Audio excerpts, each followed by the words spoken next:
by ordinary tissues burn when Theo blows, so Puffs Plus lotion rescued his nose. With up to 50% more lotion, Puffs brings soothing relief. A nose in need deserves Puffs Indeed, America's #1 lotion tissue.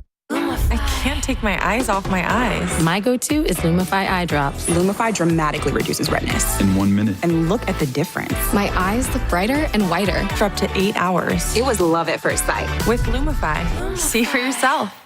We're on the New York set of Blue Bloods talking all things season 13. It's an ET exclusive. Ooh. Rachel Smith trying to take my friend. Hey, Donnie. Looks like Donnie's gone. I know, right? He said, see you later, Chef. All right, we're going to leave you now with the stuff happening now. A packed house at the Uvalde County Commissioner's Court today. And while Lieutenant Vargas was a no-show, court is in order now. You need to leave. There was a confrontation with another top law enforcement official. Impactful testimony today from a doctor talking about the injuries a baby sustained. Coming up, we'll take you inside the courtroom for day 3 of the Terrence Harper trial.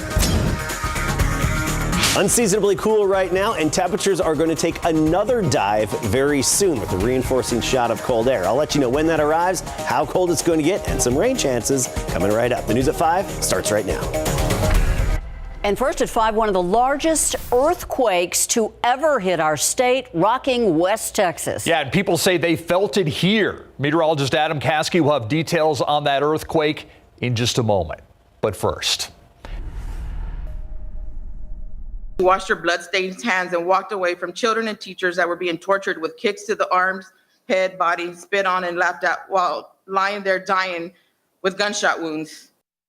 Not facing the voters, a packed house in Uvalde with a key member missing. A no-show for Lieutenant Mariano Pargas, the re-elected county commissioner who is getting new heat for his actions or inaction during the Robb Elementary School shooting there. Pargas facing a new round of criticism after CNN released his audio speaking as the interim police chief with the 911 dispatcher on that fateful day.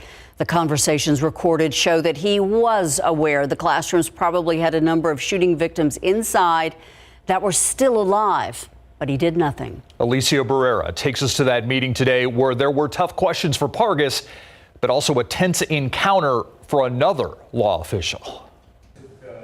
While all eyes were on the empty commissioner's seat, moments before today's Uvalde County Commissioner's Court was called into session, no response. Sheriff Ruben Nolasco made his first public appearance since the deadly shooting, refusing to give answers. There's no response at this time. And we're not talking about the investigation. I'm talking to your message to your community that you serve. Are there literally no words, no comment? My sincere condolences go out to the family. I felt their loss. One of my deputies lost a child, so it hit home. Yes, it did hit home. So my condolences, my sincere condolences go out to the family. And are you frustrated that they don't get any answers yet? Yes, there's some frustration, but whenever you're investigating things, it takes its proper channels. Meanwhile, inside the commissioner's courtroom, families of the victims fighting another battle to hold Lieutenant Mariano Pargas responsible. You have brought shame to the community. He has broken the public trust to which he was elected. It's time for Mr. Pargas to step down. According to the Uvalde County judge, Pargas' absence today doesn't affect his role. There's no requirement that he attend any meeting. Removal proceedings start with any individual filing a petition at a district court. However, those here hope Pargas makes that decision for himself. You'll always be remembered like this, anywhere you go. He was coward that day, and he's cowardly now to the show face. In this case, state law protects County Commissioner Pargas from being removed, and although his future here is uncertain, the families tell me that they will continue to put pressure on Pargas and any other law enforcement official present at Robb Elementary on May 24th. In Uvalde, Alicia Barrera, KSAT 12 News. A Bexar County Sheriff's deputy suspended after telling the son of a school superintendent to delete explicit photos and video of a fellow classmate. BCSO records obtained by KSAT 12 Investigate shows that Deputy Henry Combe was suspended back in October. His suspension comes after responding to a potential child pornography case in September. The paperwork shows that a female student came forward saying that she sent the superintendent's son and another male student explicit photos and videos. When an attorney with the DA's office told Combe that the criminal case would be rejected, Combe told the Somerset ISD superintendent's son to delete the photos. It's not clear if he told the other male student to do the same. Combe was suspended for poor job performance and improper handling of evidence. We have reached out to Somerset ISD for comment. A spokeswoman says that the superintendent, Dr. Saul Hinojosa, is out of town and will review our request on Thursday. A brain bleed and unexplained bruising talked about extensively today in the trial of a man accused of severely injuring his baby, his son. A doctor explaining to a jury that the injuries Terrence Harper's son endured were most likely caused by abuse. Erica Hernandez has a breakdown of that testimony in what is now day 3 of this trial. We do want to warn you, some of the images from today's hearing may be disturbing to see. Babies less than 5 months old, they should not be bruising, period. Dr. Bradley Norat explaining to a jury today the injuries 4-month-old Trace Harper endured allegedly by his father, Terrence Harper. Harper is on trial for injury to a child after Trace sustained severe injuries back in 2018 that has left him permanently disabled. Dr. Norat was the pediatric child abuse doctor who was called in to examine the baby to see if his injuries were caused by abuse. A video shown to the jury shows that baby Trace had bruising on his abdomen, back, and neck. Also mentioned was the brain bleed Trace sustained. Dr. Norat says it was so severe that half of his brain was without oxygen. And an injury like that, Dr. Norat says, is caused by extreme force, which was something he was able to demonstrate. This is force well beyond normal care and handling of an infant. Not only did the baby endure a brain bleed and bruising, but also one of his eyes had significant retina damage and old rib fractures that were still healing. During cross-examination, the defense questioning the doctor's assessment of the baby, even calling some of it junk science. If found guilty, Harper is facing up to life in prison. At the Kidder Justice Center, Erica Hernandez, KSAT 12 News. Why wasn't Clayton Perry arrested on the spot? That's the burning question we've been hearing regarding his November 6th hit-and-run crash. And it's a question that we posed to the police chief. You may remember an SAPD officer found the city councilman lying injured in his own backyard, just yards away from the running Jeep a witness had followed to Perry's home. The officer's body cam video, which is time-stamped a little over an hour after that crash, makes it clear that he believed that Perry was the driver. And it also that Perry was drunk or otherwise intoxicated. But Perry denied driving, and he was not arrested or tested for blood alcohol levels. Police Chief William McManus says the reason is that the officer could not prove Perry had been behind the wheel.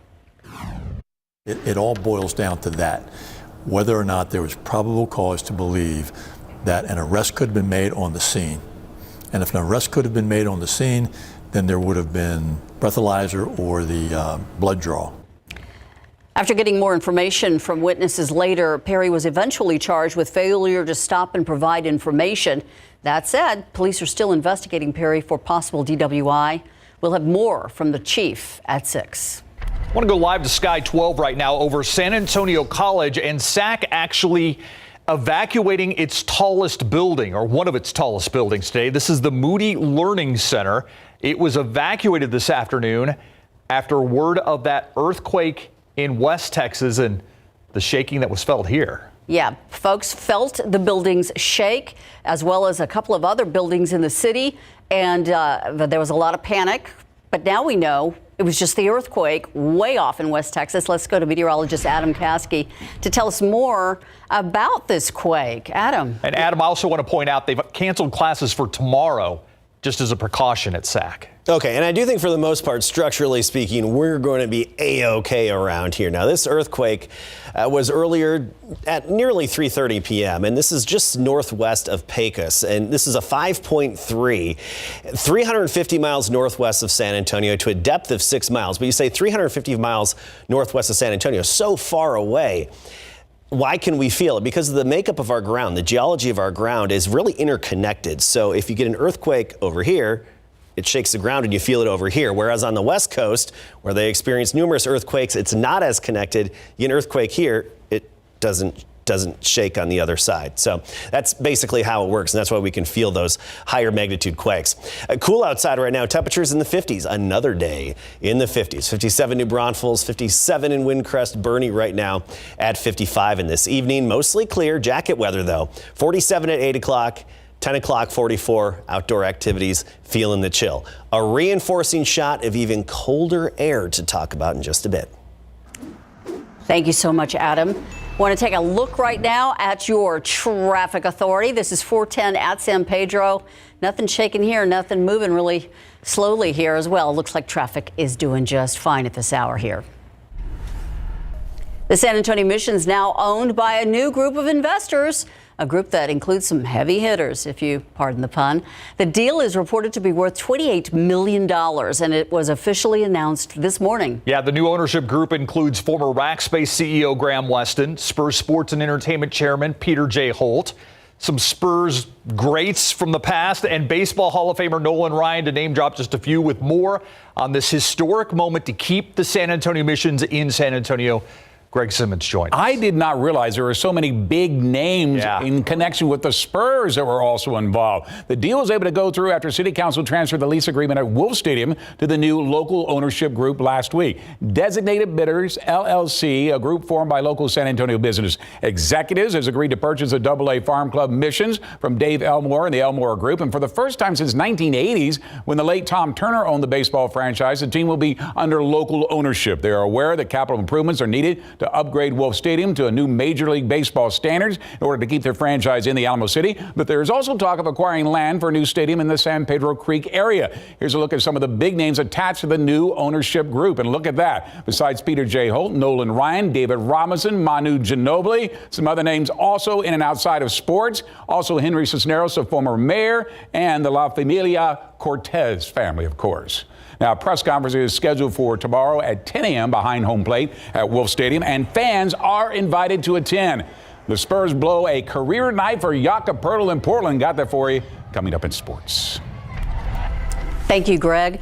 We may not be able to get that spectacular fall foliage that New England gets, but we do get the piles of leaves and acorns that have to be cleaned up. 12 undersized Marilyn Moore is explaining why a tarp and some tools can make the yard work a little easier.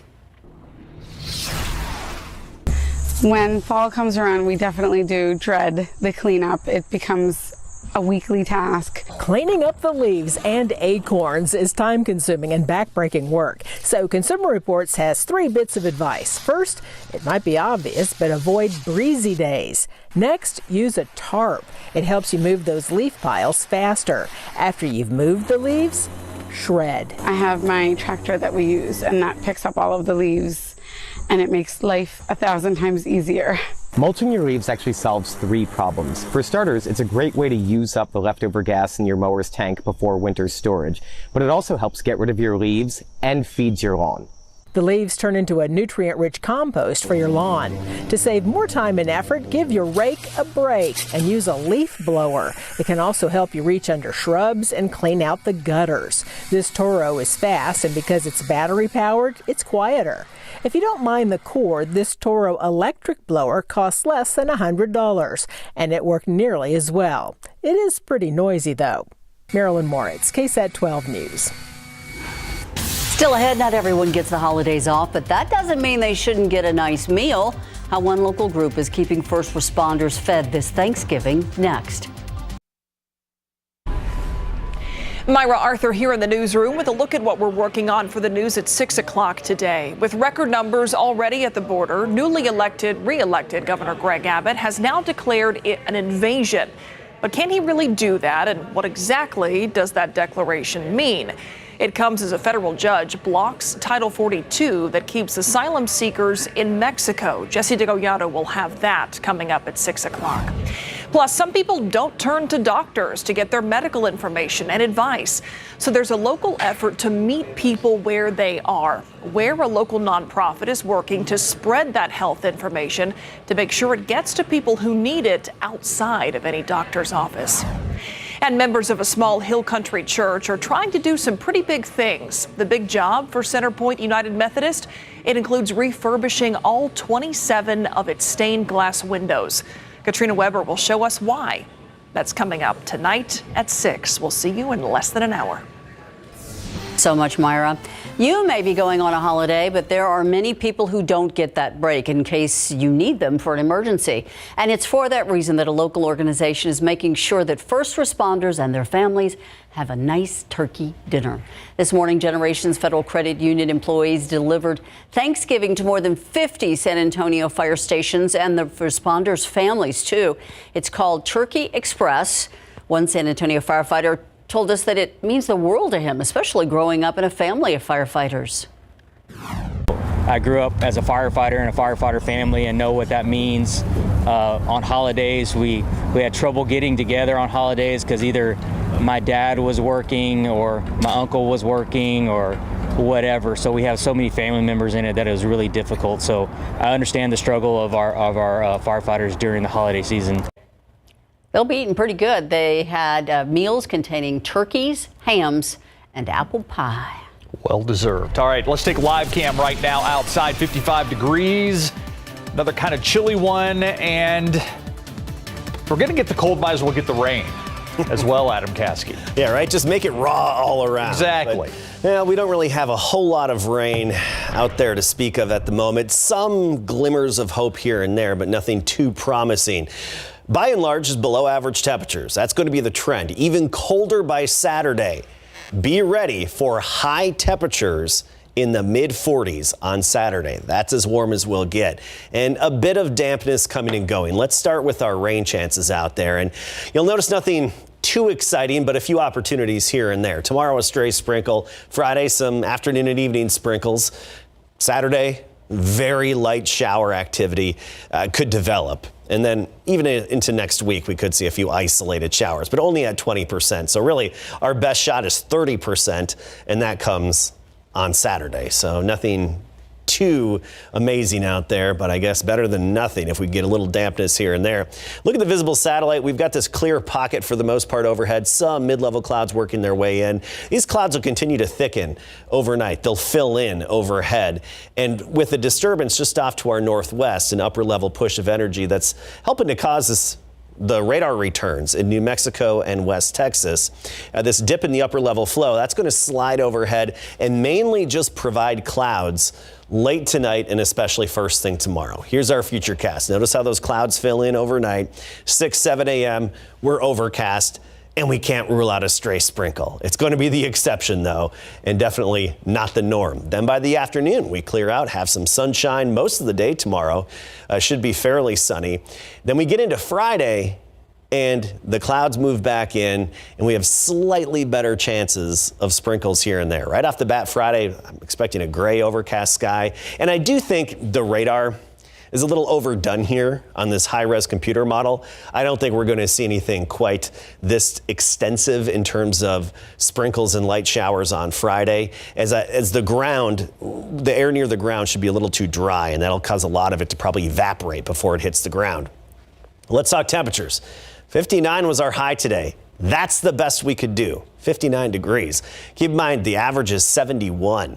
All across the state, we're feeling the cool air. It's more like winter time than it is November. And we've got this northeasterly wind just reinforcing that cool push of air from the north. 55 right now officially in San Antonio, 57 Stinson, 54 Bulverde and New Braunfels, and 52 currently in Boerne. Tomorrow morning, upper 30s to right near 40 degrees. Comfort 36 along with Bulverde, New Braunfels 39, to 41 on the south side of town, and even Poteet and Devine. So right near 40 degrees in the morning.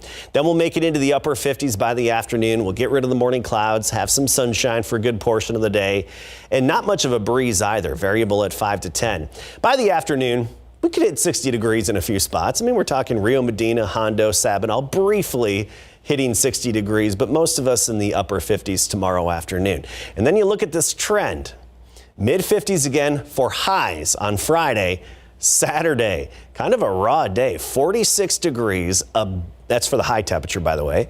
A bit breezy, cloudy, and a little bit of dampness coming and going periodically. And temperatures do rebound, but very slowly and still below average. I mean, we're talking next Wednesday, 63, and that's still below average for this time of year. So you look at that forecast, and really just one thing to keep in mind, have the jacket handy for the foreseeable future. You'll need it. All week long, looks like it. Thank you, Adam. All right, so it was a much different game last night for the Spurs than their first game on this road trip, but same result. I really thought they were going to pull this game out, and especially because of the performance of Jakob Poeltl. None better inside game. When we come back, we'll note the Jakob's career night lost on a loss, and the Cowboys' run defense is broken. Fix it. Coming up. Our San Antonio Spurs wasted a career performance by Jakob Poeltl last night, only to watch the Portland Trailblazers rally back to beat the Silver and Black. And the Spurs, their second straight loss to open their 5-game road trip. Poeltl, by the way, was on fire. He couldn't miss. He scored a career at 31 points, hit 14 of his 17 shots he took. In fact, this layup in the fourth quarter gave the Spurs a lead with 10:55 to go. The Spurs would expand that lead to 6 at times. But former Spur Drew Eubanks played a significant role in the Blazers' comeback, including a 3-point play off a Keldon Johnson turnover to give Portland the lead back with just under 4 minutes to play. But Jeremy Grant scored 29 points as the Blazers rallied to win 117-110. It's tough because we felt like we had that game. We just couldn't close it out. We kind of gave them momentum in the fourth quarter, and they took advantage of it. They ran away with it, got the crowd behind them, and it feels like we didn't have a response for it. Headed to Sacramento next. That'll be tomorrow night at 9 o'clock. Pro football coverage, powered by Davis Law Firm. Dallas Cowboys went back to work today to get ready for a difficult opponent when they have to travel to Minnesota to face the Vikings. That's because the Vikings are tied with the Philadelphia Eagles for the best record in the NFL at 8-1 after the Commanders handed the Eagles their first loss of the season on Monday Night Football, 32-21. One problem the Cowboys must fix is their run defense. They are ranked 29th in the NFL, allowing over 143 yards a game on the ground. And the last 2 games, 240 yards to the Bears, 207 yards to the Packers. Does defensive coordinator Dan Quinn ever recall a stretch like this? No, I don't have a stretch that I can remember of 2 games to go, and certainly losing the lead is as big a thing as anything. Certainly on defense, when you have it, you want to go make sure this is how it's going to go down and be able to close the door. And so finding some moments to do that and close it in those spaces, those are the ones that you remember more, even so some leaky yards to go to say, this play we got to get done, and we got to fix it and finish it. All right, the Cowboys look to avoid giving up 200-plus yards on the ground for a third straight game when they face the Vikings in Minnesota at 325. Last time that happened was 1960 in their first year of existence. They're drafting 2 quarterbacks, Jawan Pass and Anthony Russo, as the first picks for the San Antonio Brahmas of the XFL. Head coach Hines Ward announced that they have also added Reed Sinnott, who was just released by the Dolphins. Today, the draft continued. The Brahmas added running backs Jacques Patrick with the 3rd pick in the first round. He played his college ball at Florida State with stints in the NFL with the Bengals and the 49ers, to name a few. So building the new franchise piece by piece. Building the Brahmas. You got it. Yeah. Thanks, good. We'll be right back. Feeling the chill. Temperatures tomorrow morning right around 40 degrees. Stone Oak about 39, Elmendorf 41, and Castroville 39. By the afternoon, close to 60, but I think most of us will be a degree or 2 shy of 60 degrees. And then we get into Friday, 55 the high, Saturday down into the 40s. Feeling the chill. Chilly weekend. Thank you, Adam, and thank you for watching the News at 5. World News up next. See you at 6.